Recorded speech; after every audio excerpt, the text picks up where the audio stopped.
তালসারীতে অভিযোগ দায়ের করলেন প্রিয়াঙ্কা সরকার। তালসারী থানাতে 5 জনের বিরুদ্ধে এফআইআর। তার কার কার বিরুদ্ধে এফআইআর করলেন অভিনেত্রী, অভিযোগ জানাতে কেন এত বিলম্ব সে ব্যাখ্যাও দিয়েছেন অভিনেত্রী। আপনাদের সবাইকে স্বাগত সিনে গসিপে।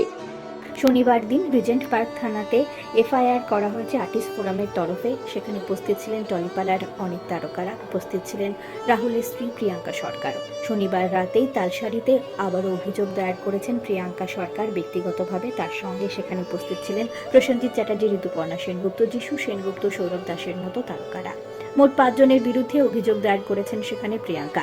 ভোলে বাবা পারকারেগা ধারাবাহিকের প্রযোজনা সংস্থা ম্যাজিক মোমেন্টসের কর্ণধার শৈবাল বন্দ্যোপাধ্যায়, লীনা গঙ্গোপাধ্যায় সহ পরিচালক Shubhashis Mondal, floor executive producer Shantanu Nandi এবং প্রযোজনা সংস্থার ম্যানেজার চন্দ্রশেখর চক্রবর্তীর বিরুদ্ধে অভিযোগ দায়ের করা হয়েছে।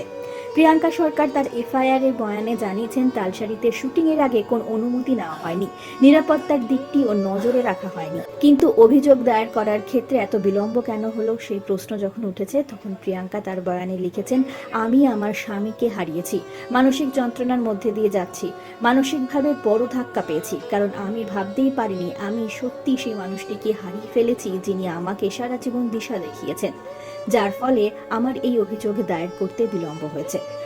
ম্যাজিক মোমেন্টসের কর্ণধার পরিচালক শৈবাল বন্দ্যোপাধ্যায়, লীনা গঙ্গোপাধ্যায় সহ অন্যান্যদের বিরুদ্ধে অপরাধমূলক ষড়যন্ত্রের অভিযোগ আনা হয়েছে। অভিযোগ অনুযায়ী তারা পরিকল্পিতভাবে অবহেলা করেছেন ও বিপজ্জনক পদ্ধতিতে শুটিং পরিচালনা করেছেন, যা ঝুঁকিপূর্ণ, যার জেরেই অভিনেতার মৃত্যু ঘটেছে। এছাড়াও রাহুলের মৃত্যুর ঘটনার জানাজানি হওয়ার পর অভিযুক্তরা মিথ্যা তথ্য প্রচার করেছেন বলে অভিযোগ করা হয়েছে এই এফআইআরে।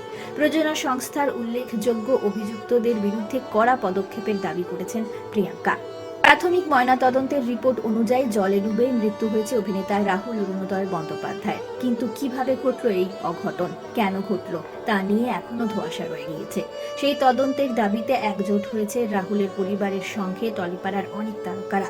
অভিযোগ দায়ের হওয়ার পরেও এখনো এই বিষয়ে কোনো প্রতিক্রিয়া বা বিবৃতি প্রকাশিত হয়নি ম্যাজিক মোমেন্টসের তরফে। আমরা হলাম সিনে গসিপ। জুড়ে থাকুন আমাদের সঙ্গে, সাবস্ক্রাইব করুন আমাদের এই ইউটিউব চ্যানেলটি।